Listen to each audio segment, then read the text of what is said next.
বিগত দিনেও অনেকবার কথা বলেছি, আমার বিরুদ্ধে প্রতিদ্বন্দ্বিতাও করেছিল 2024 সালে, আপনারা জানেন।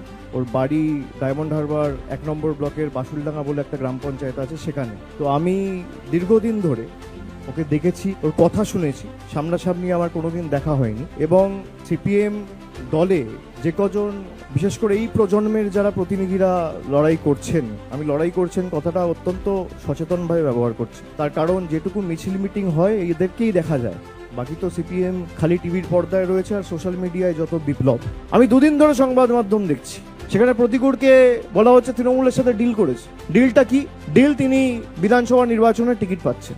প্রতিকূল আমাকে নিজে এসে বলছে, দাদা দল যদি আমাকে টিকিট দেয়ও আমি টিকিট নেবো না।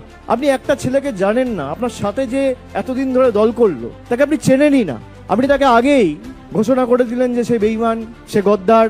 তার কারণ আপনার কাছে সে বশ্যতা স্বীকার করেনি, আপনার হ্যাঁতে হ্যাঁ মেলায়নি, আপনার স্তাবকে পরিণত হয়নি। খুব গায়ে জ্বালা সেলিম বাবুদের। তৃণমূলের সাথে ডিল হয়েছে, সংবাদ মাধ্যমে স্নো পাউডার মেখে ঘুরে বেড়ানো নেতা বলে দিচ্ছে তৃণমূলের সাথে সেটেলমেন্ট হয়ে গেছে। আমি এটা সংবাদ মাধ্যমে বলতাম না, কিন্তু আমি যদি এটা না বলি, মানে আমার এটা বিবেকে লাগবে যে আমি কিছু বলার আগে ও এসে আমাকে বলছে যে আমি বিধানসভা নির্বাচনে দ্বারা কোনো টিকিটের জন্য আসিনি, আমি দল টিকিট দিলেও নেবো না, আমি সংগঠনে কাজ করব।